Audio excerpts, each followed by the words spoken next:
Hello, and welcome to Cap Times Talks, a podcast bringing you smart conversations about big topics in our city.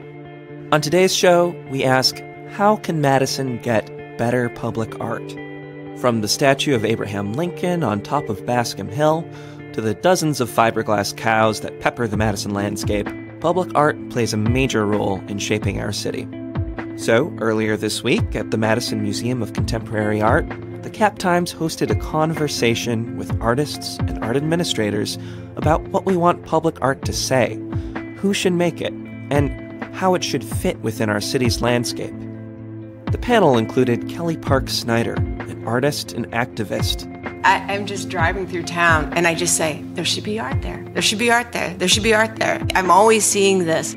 Mark Freire, the director of Dane Arts. I get so upset when I see so much art happening, but it's not recognized as art. It's recognized as something that's not even recognized. It just passes through people's brains.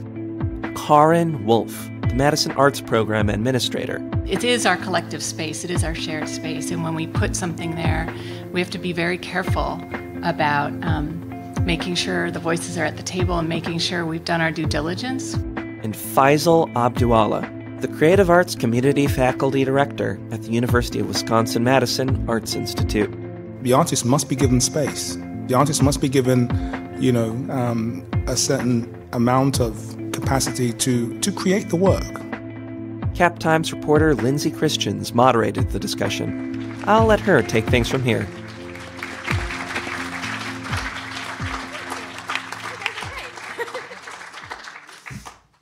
So first of all, the kind of question I want to throw out to everybody is basically what we talk about when we talk about public art. So define, what do you think of when you hear the words public art? Who makes it? Who is it for? And what is its job? Public art is the nexus of gatherings. For me, it's all about gathering. It's all about bringing people together through the use of public art. It's free. Anybody can participate. There's no VIP section. There are no tickets being sold. It's accessible to anybody and everybody, and we should have more of it.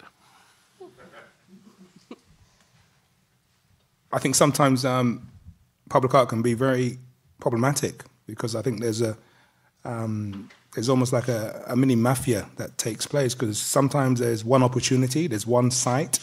Generally, the person who writes the check has one person that they want to have, and they make a call for all these artists to submit, but really they want this one person. And generally the public really have issues with it. So I think public art is really complex. When I think about art, I think art is something that transforms the way we see ourselves. It transforms the way we see the world that surrounds us. It agitates, it informs, it educates. Art has the ability to transform the way we think. And, just believing and understanding all that, art needs to be everywhere for those exact reasons, because of its influence.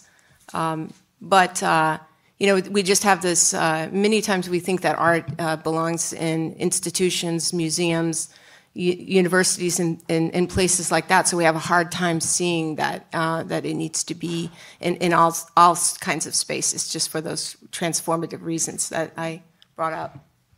I relate to everything they're saying. I define it very openly with things that are available, accessible in public space. So when people propose something that's inside of a private mall, I don't consider that public art.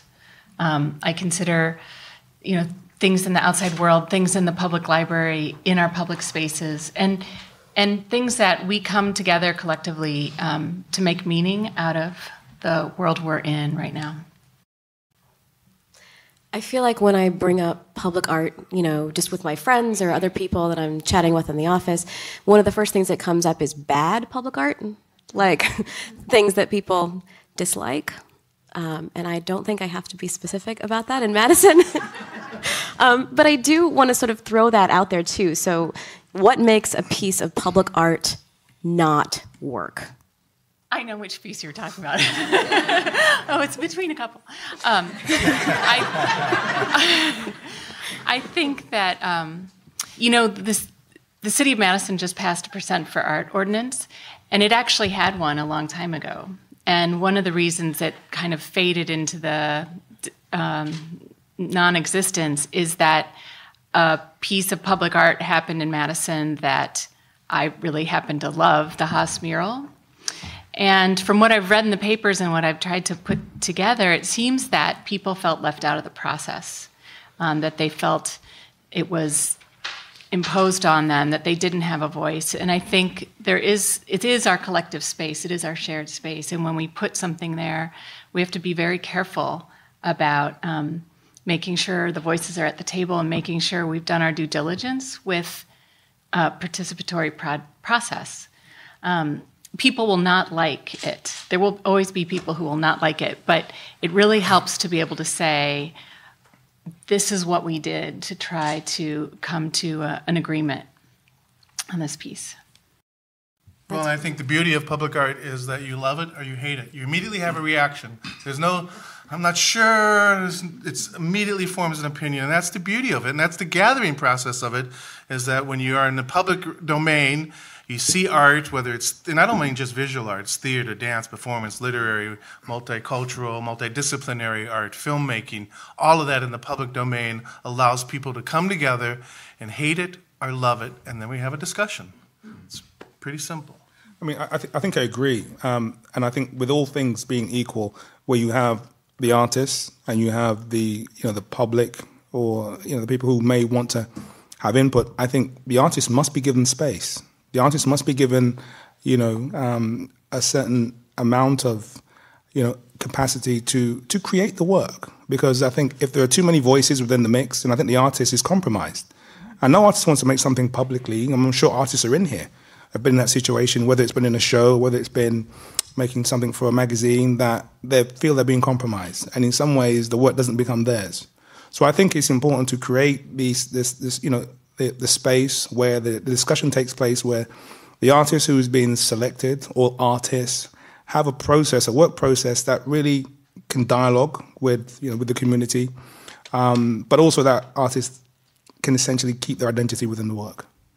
Well, talking about whether art is legitimate or not, I find it hard to, what I'm more interested in, is, lately I've been doing a lot of pop-up shows, and, and I combine art with activism. So, when you're trying to translate social, cultural, or like these political issues and conversations, your art has to pop up fast to keep it, because to keep it relevant.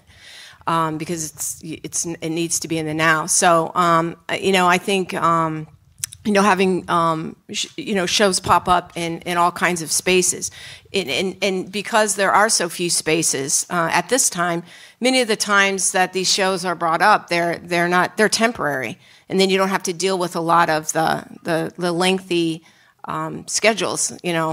But the other thing that it makes me think about is I work with youth a lot.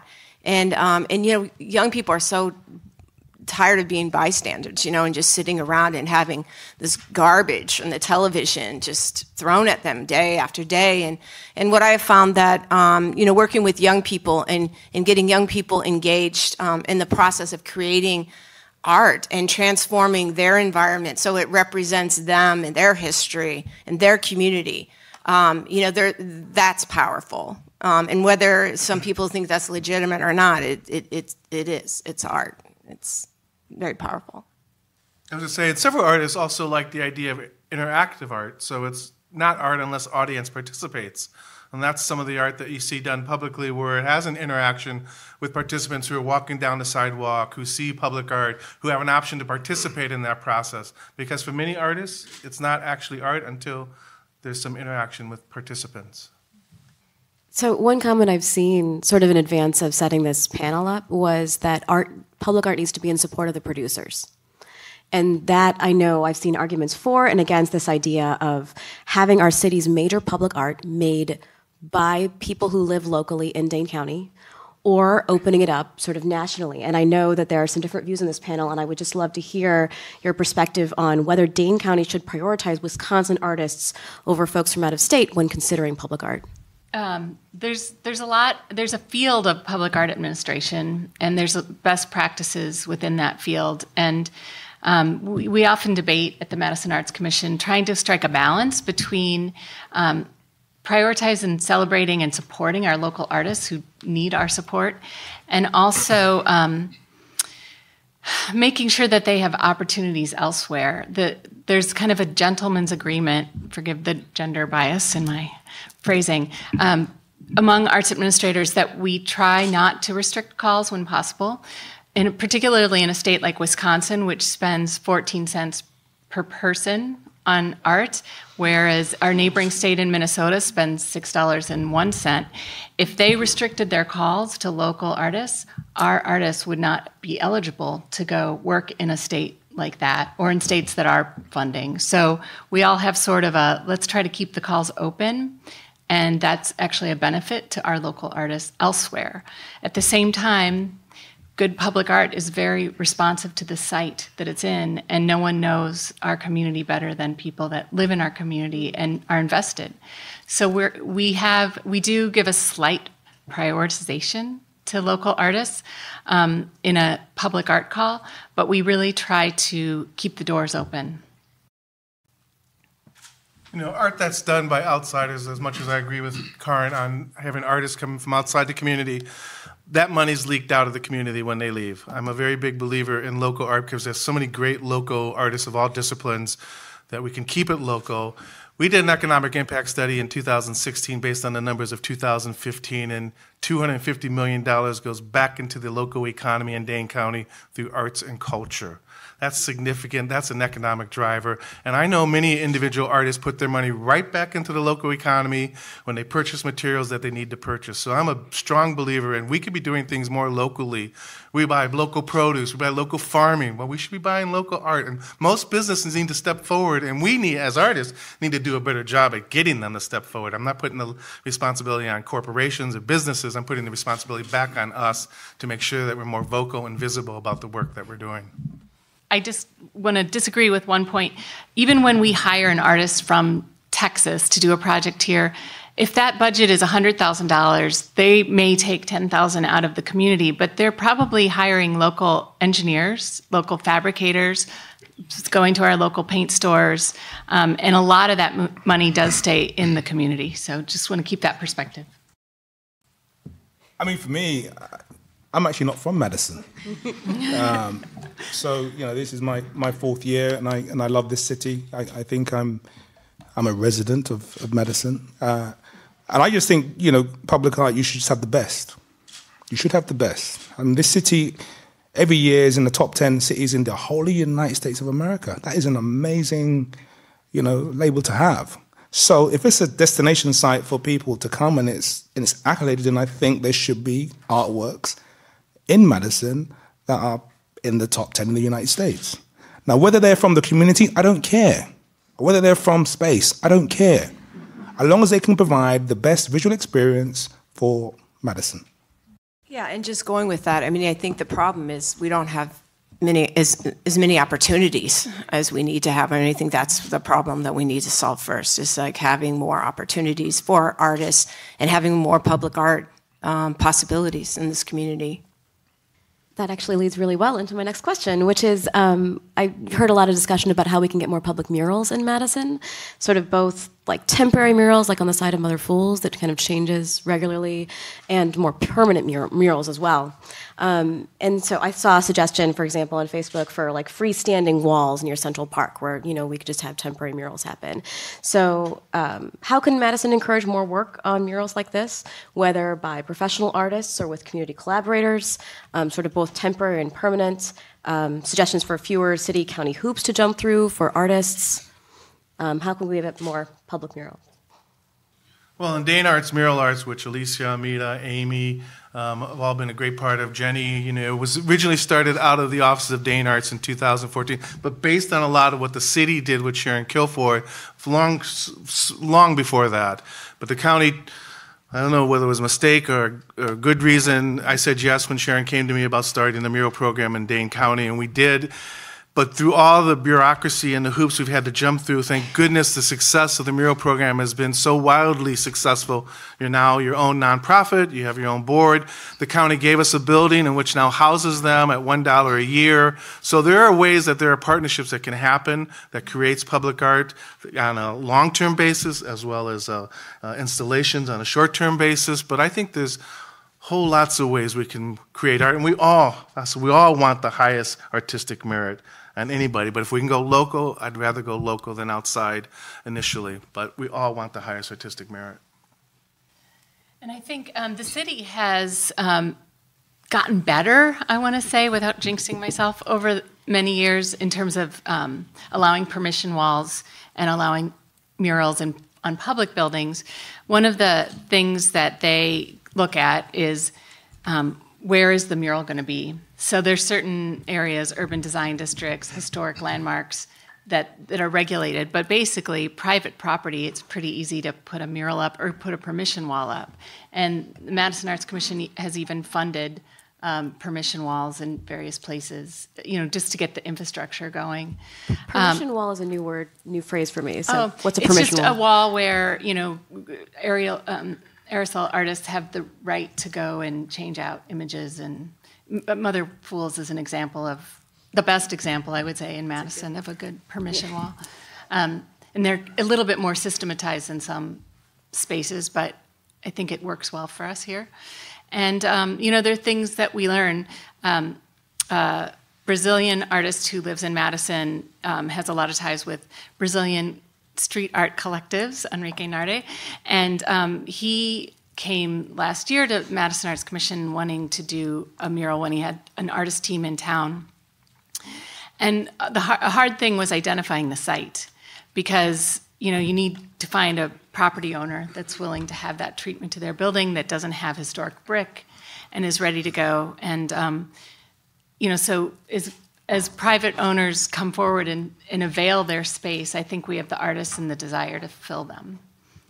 Well, that's the beauty of the mural program with Dama, is the outcome is a beautiful mural. The work is about engaging community members and what they believe makes their community strong, beautiful, and healthy. So through the community engagement and all the community gatherings with the artists and with the community members, whether it's a school, a community center, a city, a township, anywhere, it's all about what the ideas are from the community in which we live and work. The artists then take those designs, go back to the community, have more discussions.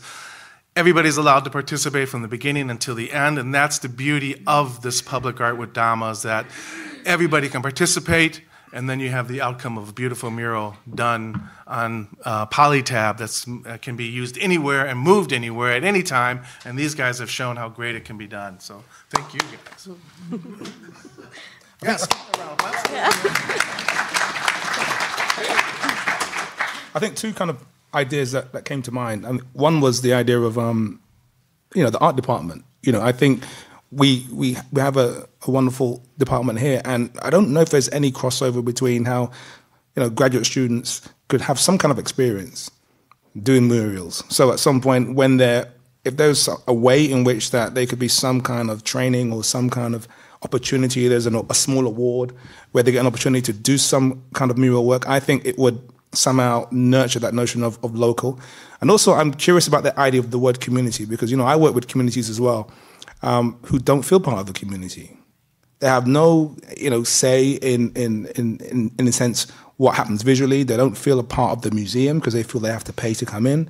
They don't feel a part of the kind of the Madison footprint because they've come from other cities. So I think the idea of how we look at sharing knowledge and sharing experiences and believe that art is this democratic process, I don't think that's always the case. And I think there needs to be some kind of bridge between that as well. So actually, speaking of the university, there is a descendant of Cows on Parade that's coming to Madison soon in the form of 80 6-foot-tall Bucky Badgers sculpture. And each is going to be painted by a different amateur or professional artist. And I guess they're going to be all over the city. I don't know where they're all going to be placed at this point. But I'm curious whether you see this as a productive trend in public art, whether you see this sort of defining the city in a certain way, in conjunction with the university, whether it, could raise an artist's profile. Just thoughts about similar to the Dairy Council when they did the Yes. sculpture. Oh, But it's Buc-ee's. It's 80. It's 80 Buc-ee's. 80? 80. 80. It's a lot of Buc-ee's. But they'll all be different. Parade. Mark and I were both advisors to that project, and I can't speak for him, but I saw us struggling a bit at times, and just grounding ourselves in advocacy for the artists who would then get the gigs painting the Buc-ee's. I think the jury is out on whether, fiberglass Buc-ee's are what the validity of. She thought I was having problems. Oh, Bucky. But, okay, so here's my Bucky thing, and how I came to rationalize Buc-ee's. When I was younger, I was a little snobby about projects like that because I felt like they were about, they were saying, we celebrate our individualism as Americans, but that they, in fact, were doing the opposite. They're giving a form to an artist, and that artist has to stay in that form, and that it's about normalizing and it's about hegemony, and so I was just all upset about it. But then I started seeing how much children loved whatever, Buc-ee's, bears, whatever your town is doing. Cows. And what are those things in Milwaukee? They're like little creatures. Beasties, of course. And I thought, well, children deserve artwork that resonates with them, that they can access, that they can get excited about. So settle down. And then further, I saw what David Lynch did with a cow in New York, and I was forever like, okay, if the artist can't handle the form, he did a cow so offensive that they would not put it up in New York City. That's delightful. And you should Google it because it's like he really busted. I'm kind of afraid to Google it. He busted right out of the form, for sure. And so anyway, so I'm like more resolved about mass projects like that. I think they're a good access point. I think they make people happy, and I don't think everything has to be, Plensa's amazing fountains. I did the cow years ago, and I did it with some kids. And the process was great, working with the kids. And but what I'm curious about is how did they get all that funding for those 80 Buc-ee's? And if they can do that, we can do that. I mean, that's what I keep coming to, is that if we could broaden this dialogue and this conversation and help other people understand the value of this in our communities for our children and for adults and for everyone, and that everyone had access to it, the funding is there. We just have to find that funding. And one of the ideas I always thought of is, if we got a group of we have builders in Madison, that really care about the aesthetic of how things look. And if we had a committee of those builders, and we had a committee of artists, and we had a committee of community organizers, and I'm sure there's some other people that were brought together. And why should people be buying lighting fixtures from across the ocean when we've got light professors and students, and we have printmakers, and we have sculptural artists. We have everybody here, and getting in on the ground floor of that budget and having those conversations before those buildings go up, we could have art, and it could be so cool everywhere. I mean,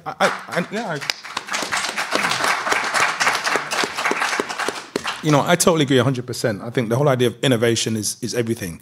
And I think this notion of these Buc-ee badges, and I know that it's a very precious, icon here. Careful. I am going to be extremely careful. I know in London I did a project with a gallery, and they distributed those bicycle helmets to, I think it was 50 artists, and they asked us all to decorate these helmets, and then the gallery then auctioned it off and raised funds. And I think it would have been easier to make smaller Buc-ee badges, have them distributed to artists and academics and historians and administrators and young kids, and assemble all these 80 Buc-ee's and then auction them, and then give the money to the artists, give the money to the community. Because I think these large things are going to be eyesores. I really do. And I think if there was consultation with artists, it would look slightly different. And I sometimes think we get left out of that conversation. Well, we're in a time period where everything has to be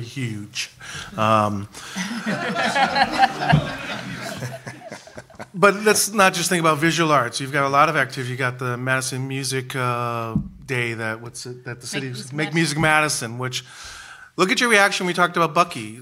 Immediately there was a reaction. So you know that public art has that impact. Make Music Madison has the same thing. Could be cheesy, but a lot of people really dig it. So film festivals, all these kind of public events that are available to everybody. You can hate them or love them, but you have a reaction to it.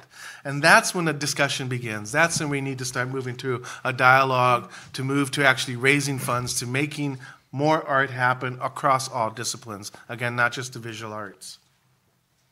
So I got this question from the audience, I think, or from Twitter, I'm not sure. But I like it.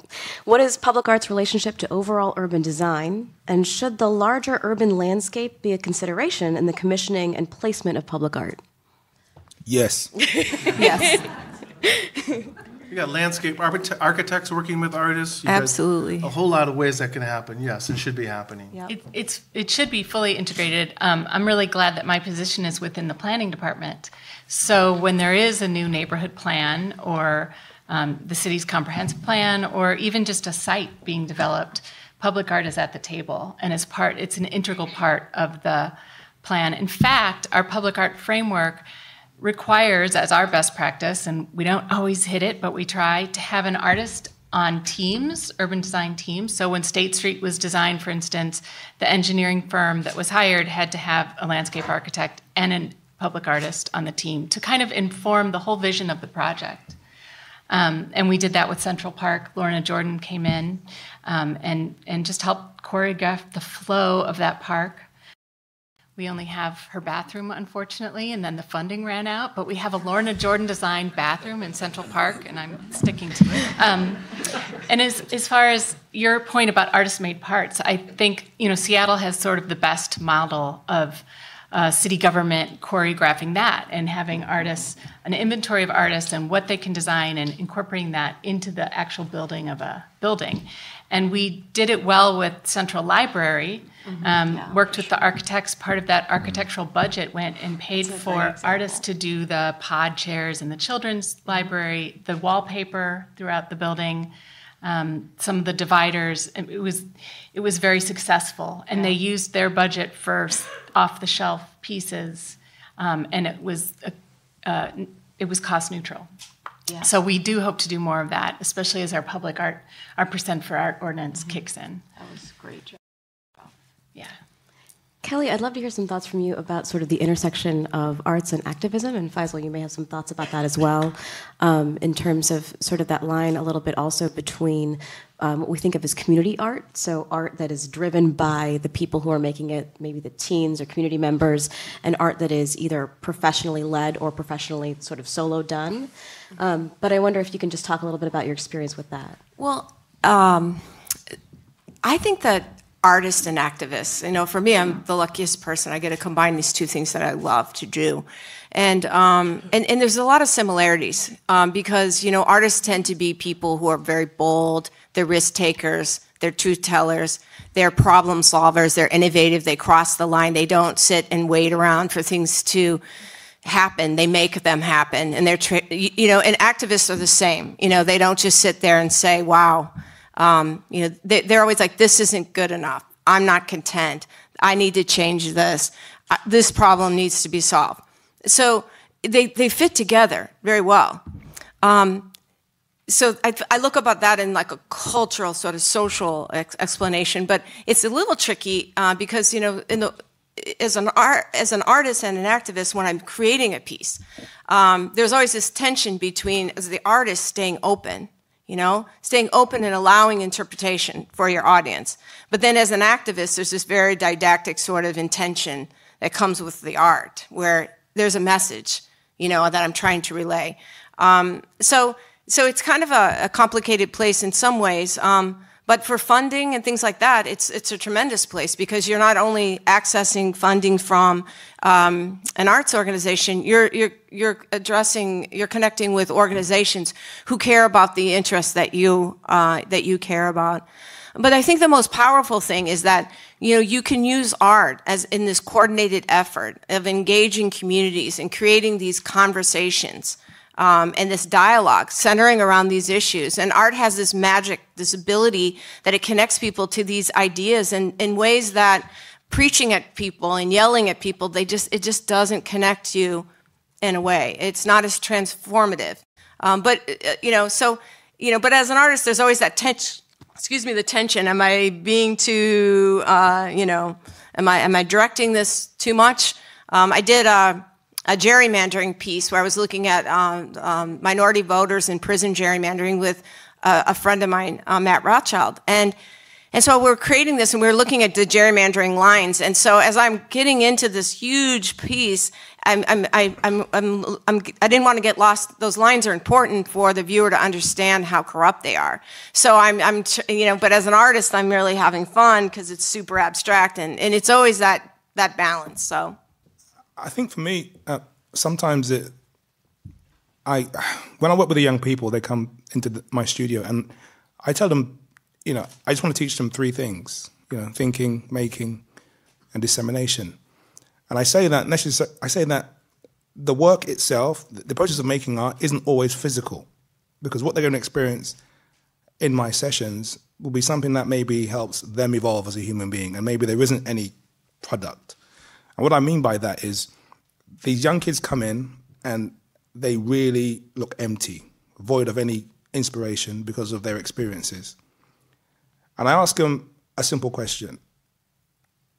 I'm going to stay in this room, and you're going to leave. And they're like, oh yeah, I'm going to stay in this room for 30 years. And I'm going to eat those Oreos, and I don't like them, but I'll eat them, and I'll drink the Coca-Cola, and I don't like Coke neither. But you're going to come back and describe who you are. And they're like, what? So yeah, describe who you are.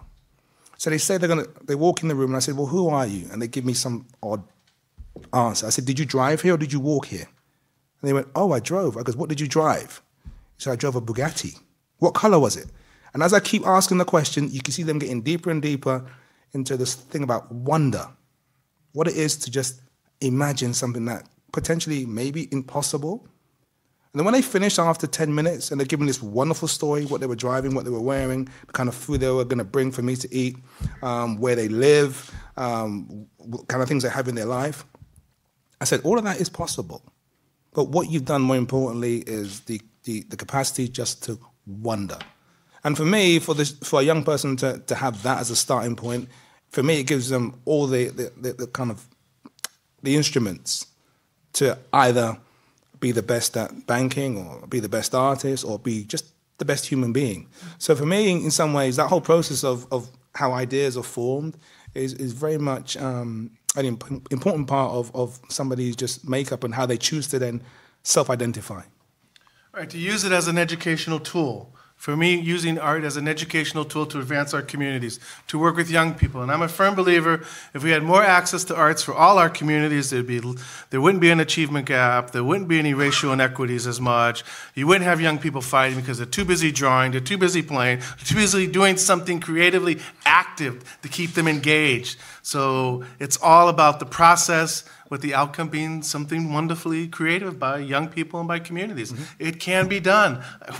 We are a wealthy county, and I don't want to just say Madison because I'm Dane County. We are a wealthy county. We have wonderful access to opportunities.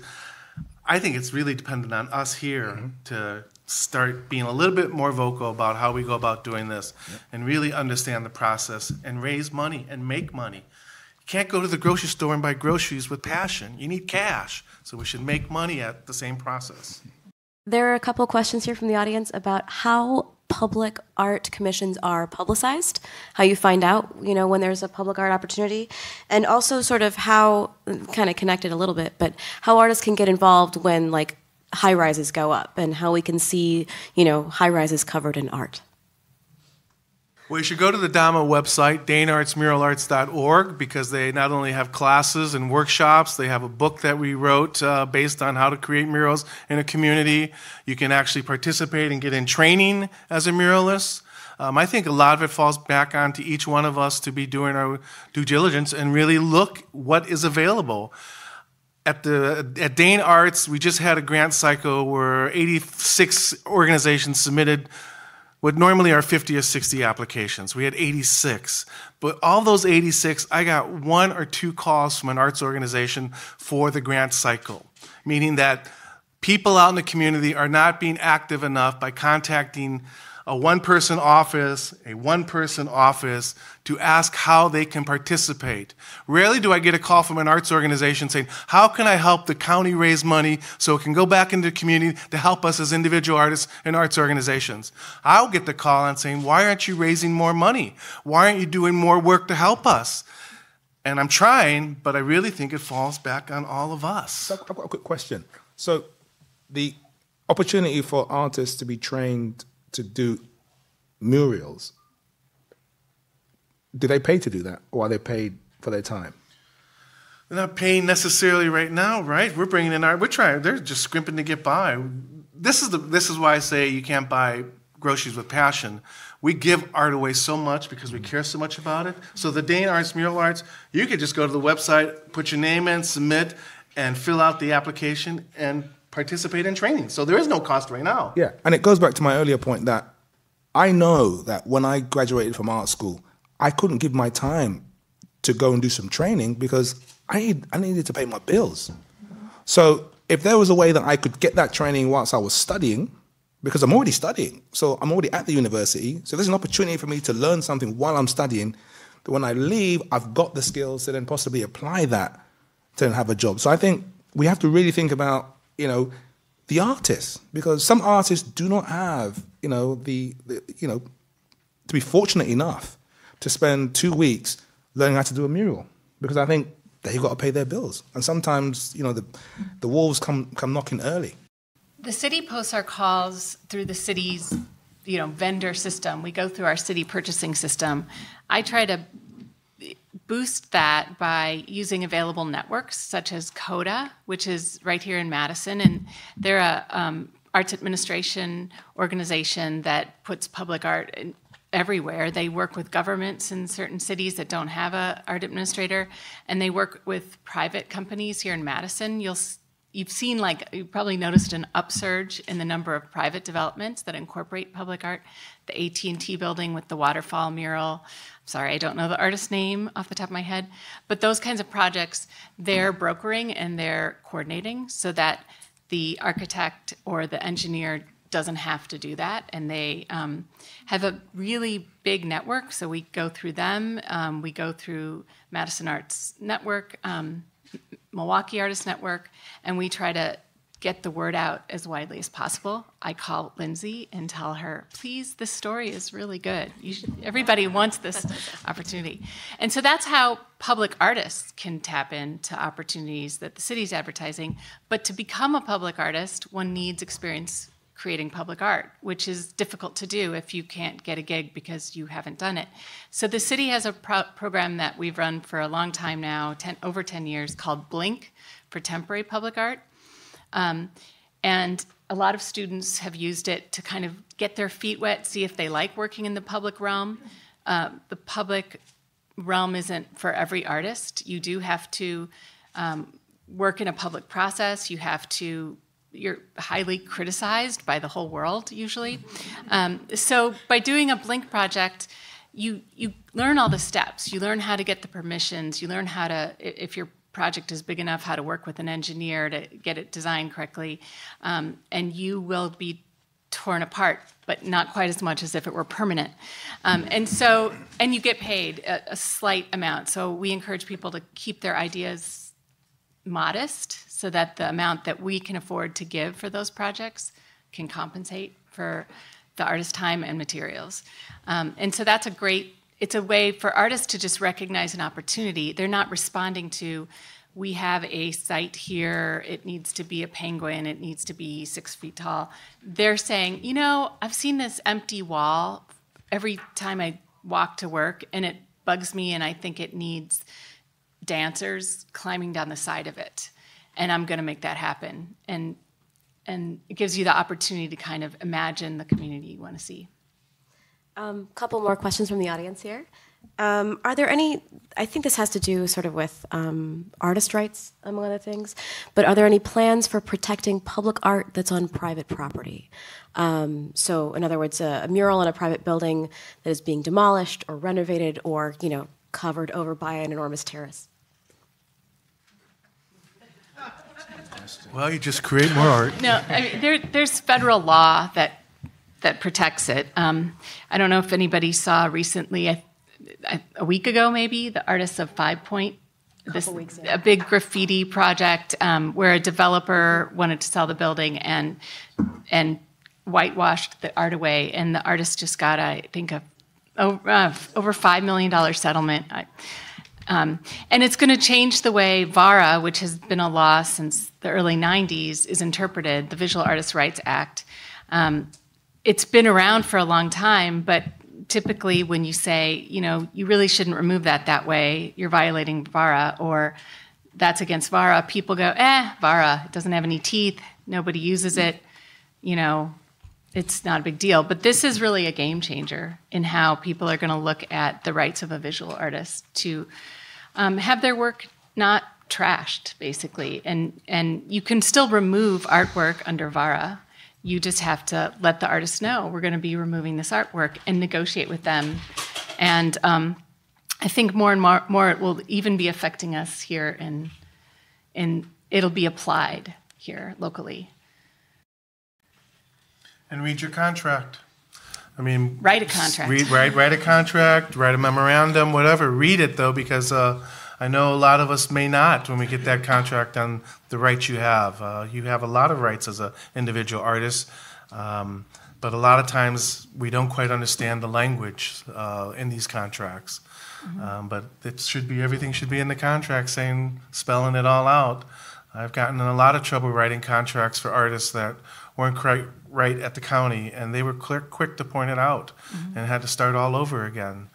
Again, the responsibility goes back onto you as individual artists. And I know that we all work jobs. I often say another line is hire an individual artist because he or she's an expert in 2 arenas, the work as an artist and whatever the other job they have, because we're all working 2 jobs on a lot of different levels. But read your contracts. Another thing, I think the question before, how do you find these opportunities? They're out there, and one of the things I know when I first started doing this, I wasn't a nonprofit. I do have a nonprofit now, but I didn't have a nonprofit, which then I thought I can't do this because I don't have that status. But there are fiscal receivers, people who will partner with you. So when you apply for some of this stuff, say that is a criteria. So don't let that stop you. And then another idea is if you care about an issue, connect with an organization, a nonprofit who's representing or working towards solving that problem, and tell them your idea. And because a lot of these nonprofits, I find they can use the art in so many different ways. They can use it in their social media. They can use it in their facility. They can use it out on the road when they're promoting their ideas. So it can be repurposed in a million ways, and they love that. And everybody's looking for cool ways and innovative ways to say something that we're all hearing over and over again. And so they admire the work that I'm speaking to the artists. Go for it. And as a public entity at the county, and I don't know, maybe the city's probably the same way, we can't advocate on your behalf unless you contact us. Otherwise, it may show a perception of favoritism towards a particular individual. So again, falls back on all of us to reach out and make those connections to businesses or to county or city governments, because then it can be tracked, because everything at the county, like the city, is transparent, open book records, so it falls on the individual artists of all disciplines to contact the city or county agency or the state arts agency to ask these kind of questions. Then we can get the dialogue going. And then one-on-one, there's things that can happen. I know that at the county, I've been able to change the budget in terms of line items, but I had to go through a lot of steps to do that. But now I'm able to do that, and each year the budget's renewed, and each year these line items are there. But unless you contact us, you may not know that those line items are available to you as an individual artist.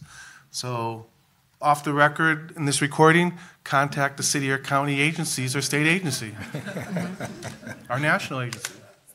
Very on the record. That was Karen Wolf. Oh, this guy. So I like this question also from the audience. I'm building a new building in Dane County. I can provide a space for public art. As a builder or building owner, what should be my steps to engage the art community? I think you took the first one. Stand up. Stand up. Identify yourself and CODA will contact you.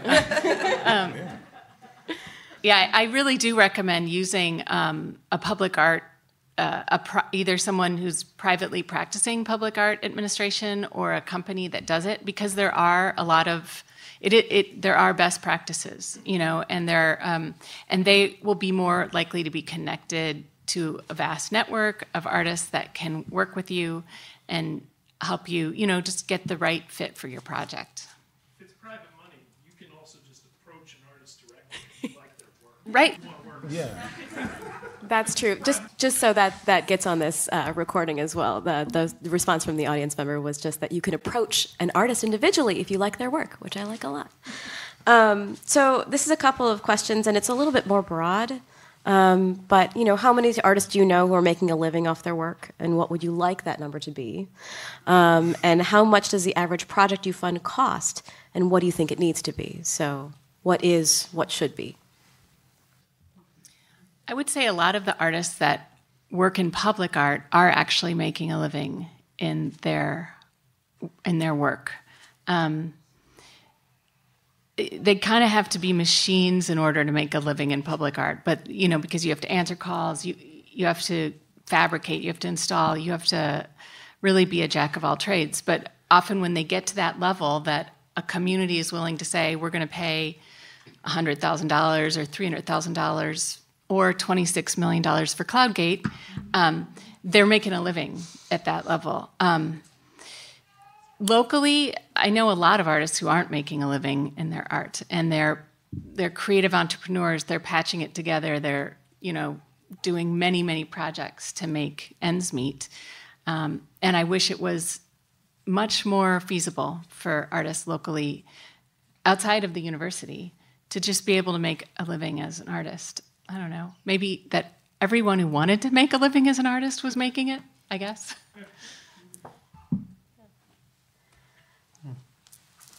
Any other thoughts on that?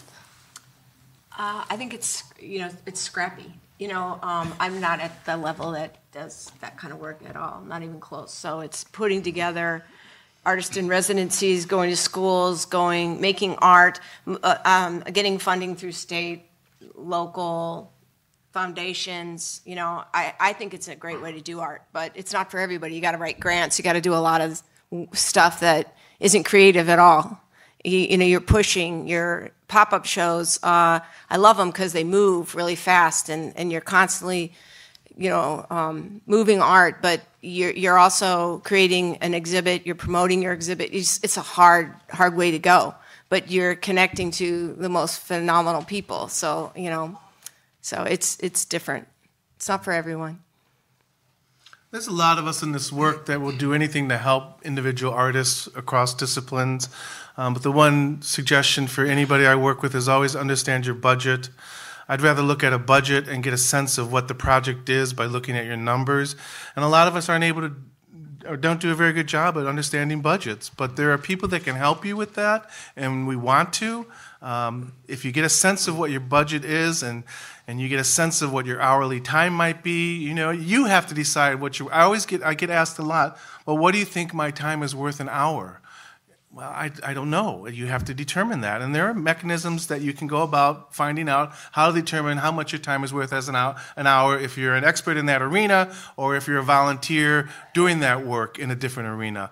But there are ways that you can figure out what it costs. I know with visual artists, a lot of times it's square foot by width times length over how many hours it takes you to create that piece. But a budget is really significant in order to help you better understand what the cost of your art is. And really, once you get that down, you can really do that with everything you do. But it really surprises business leaders and others you work with when you, the artist, understand your budget and what things cost and where they're placed within your budget. And also one thing I think is important is the artists themselves understand your craft. Because I've sat on so many committees, here and in the UK, and some of the stuff I've seen, I'm like, is this person for real? They're actually not ready. And they don't understand when they get turned down, they're thinking, well, here we go again. But they're actually not focusing on their craft. And I remember in London, I did this big public project for a new building. And I remember sitting in the room with all these architects and engineers and hearing them talking about these numbers. And I'm like, they're talking about unbelievable numbers. And the reason why I was invited was simply because of the craft of what I did to get to that point. And I would tell anybody in this room as an artist, focus on your craft. Everything else can come after. To understand what your hourly rate is, as Mark quite rightly says, there's a rubric that you can work that out. But you won't find a rubric to work on your craft. And when you get to that point, then I think you could think about moving forward. But the craft is really key. I think it's both, because I've seen great artists that are very focused on their craft not get gigs because they so lack the business skills to market themselves. And I've seen really good marketers that get away with a lot. And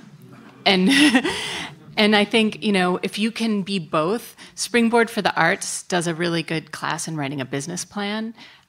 We haven't brought it for a decade. Mark and I have to talk about bringing them back here.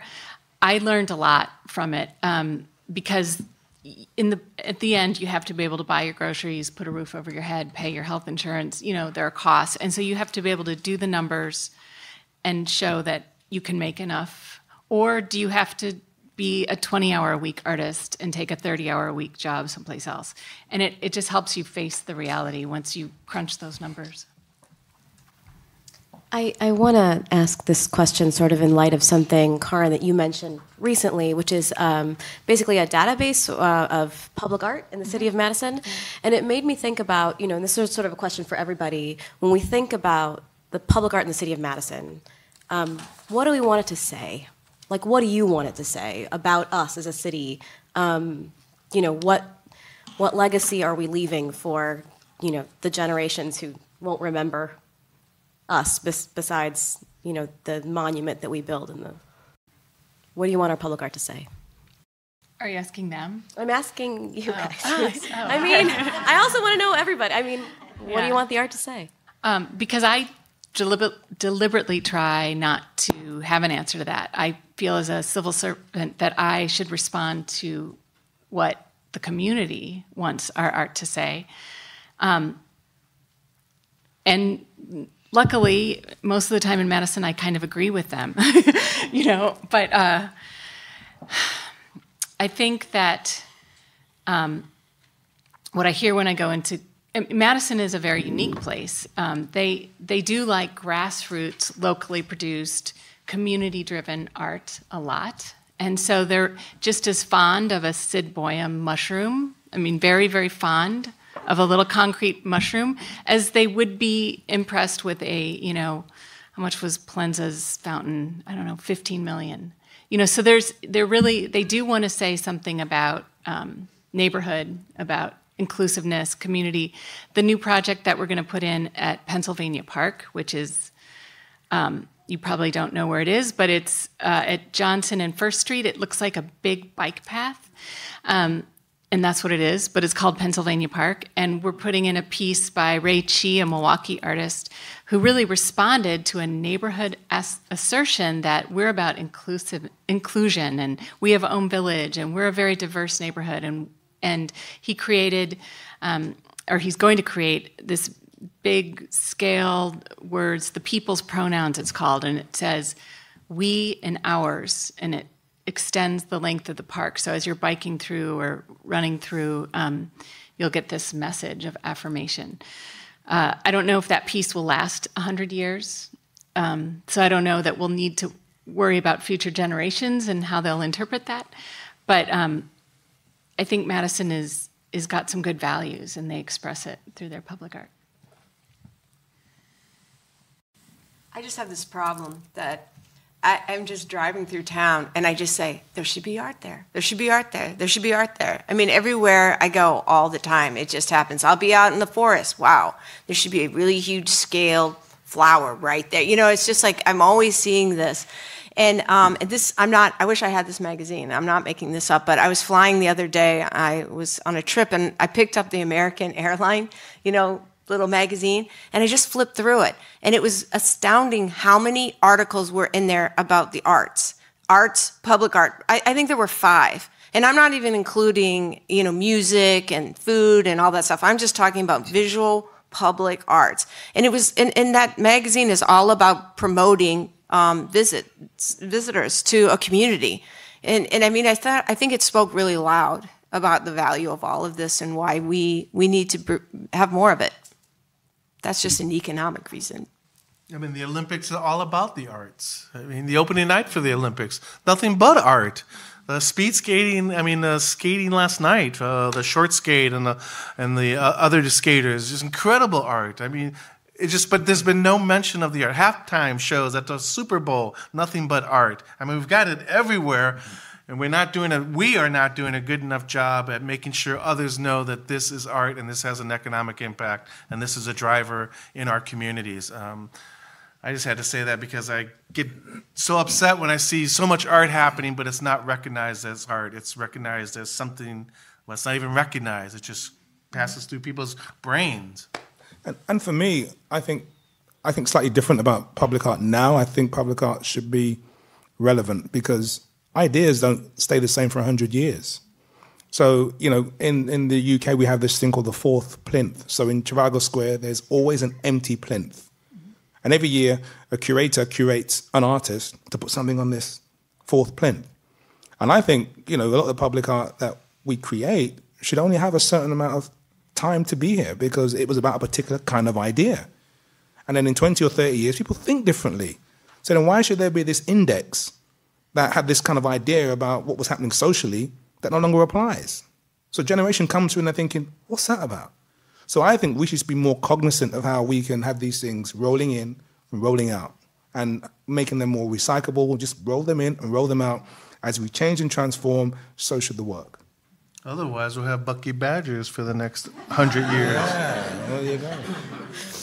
Okay, I have a fondness for pieces that are lasting. I agree with some pieces needing to be temporal and coming and going and, even of materials that last for a small time. But I think Madison is, we have mounds here that are, I consider them the first pieces of public art in the area. And there are mounds that indicate this is a place of commerce or this is a place of water. And I think they're really important symbolic messages to future generations and from past generations. So sometimes I think they can be, I think it's important to know our history as well.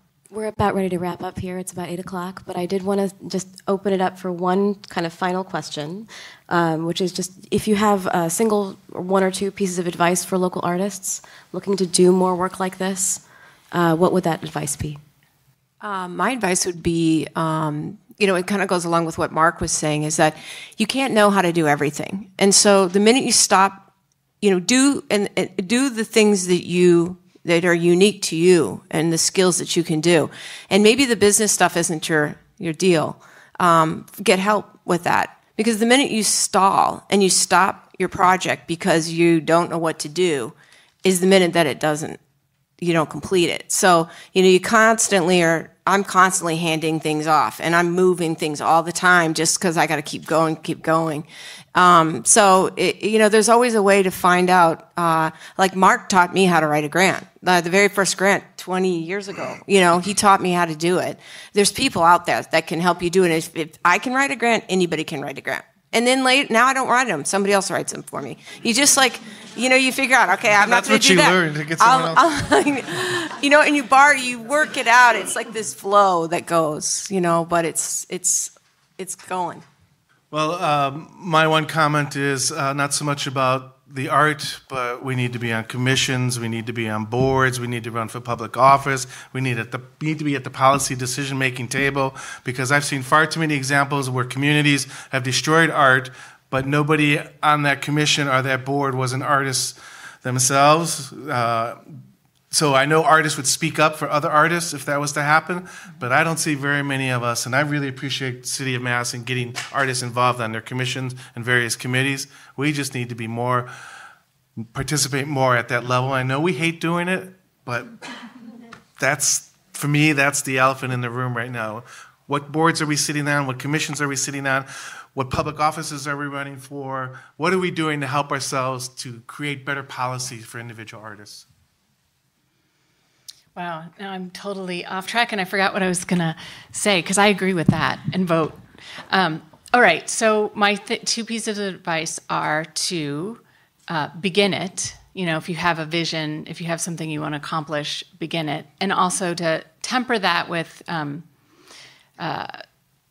of Buddhist ability to embrace the process, because it can take a very long time to get where you want to go, but you will get there if you set the goal. You know, I just think artists just remember that, you know, historically, you know, you're the shapers of social consciousness. Understand that the power that you have, understand how blessed you are just to be celebrated just for your ideas, and try to make your ideas have form. All right. Thank you very much.